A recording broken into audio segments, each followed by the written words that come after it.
Ever wondered how to make the perfect biryani at home? Today, we're going to tackle this culinary challenge together as we create a delicious homemade biryani. We'll be using fragrant basmati rice, your choice of meat or veggies, and a variety of aromatic spices to create this Indian classic. From gathering and prepping the ingredients to cooking and serving the dish, we'll guide you through each step of the process. Ready to dive into the world of flavors? Brace yourself. Step 1. Gather all your ingredients. For our scrumptious biryani, we'll need long-grain basmati rice, your choice of meat or vegetables, onions, garlic, and ginger. These form the base of our dish. We'll also need a medley of spices. Think along the lines of cumin, coriander, turmeric, and garam masala. These will give our biryani its signature aromatic flavor. And let's not forget oil for sautéing and salt to taste. If you're vegetarian or vegan, feel free to substitute the meat with your favorite veggies or tofu. It will be just as delicious, I promise. And for our gluten-intolerant friends, don't worry. This dish is naturally gluten-free. Just make sure your spices are too. Finally, have a large pot ready for cooking and a lid to trap in all that flavor while our biryani cooks to perfection. Once you have all these, we are good to go. Step 2. Prepare your ingredients. Let's start with the basmati rice. Rinse it under cold water until the water runs clear. This not only cleans the rice, but also removes the excess starch, preventing a sticky biryani. Set the rice aside to drain. Next, let's move on to the onions, garlic, and ginger. Peel and finely chop them.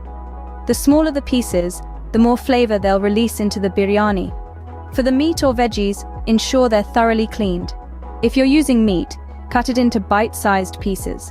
For veggies, chop them into small cubes to ensure they cook evenly. Last but not least, measure out your spices.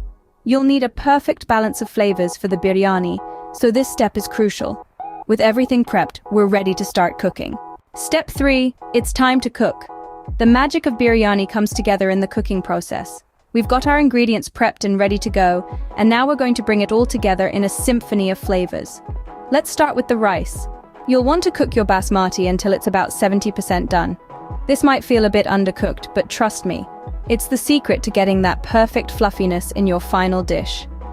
Remember to season your water with salt to give the rice a subtle flavor boost. While the rice is cooking, let's move on to the meat or vegetables. You'll want to brown these in a pan with a bit of oil. This browning develops a depth of flavor that truly makes a difference. Once your meat or veggies are nicely browned, it's time to add in the spices. We're talking about a beautiful blend of ginger, garlic, and onions, along with other aromatic spices. This is where your kitchen starts to smell like a gourmet restaurant. Once the rice and meat or veggies are perfectly cooked, it's time to assemble our biryani. This is where the magic happens. Layer your ingredients in a pot, starting with a layer of rice, followed by a layer of the spiced meat or veggies, and repeat until you've used up all your ingredients. Each layer is a new level of flavor, waiting to be discovered. The final step of cooking biryani is to let it all simmer together. Cover your pot and turn the heat down to low. This is where patience comes in. You'll need to let it cook for about 15 to 20 minutes, but believe me, it's worth the wait. The flavors meld together, and the rice absorbs the aromatic spices, transforming into a dish that's more than the sum of its parts. And now that everything's cooked, it's time for the final step. Step 4. Assemble and serve your biryani. Let's start by layering our cooked ingredients in a pot. First, a layer of rice, then a layer of your choice of meat or veggies, and finally, a sprinkle of those aromatic spices. Repeat these layers until all your ingredients are in the pot.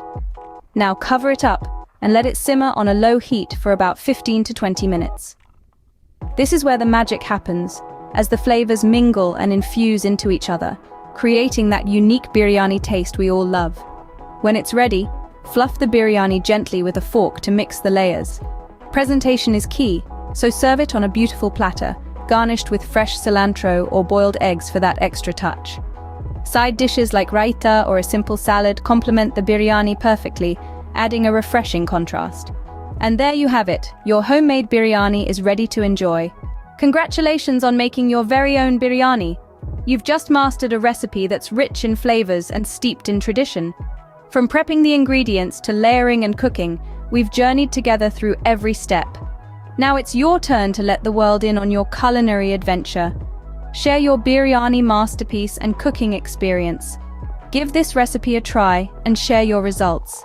Don't forget to subscribe for more delicious recipes. See you next time.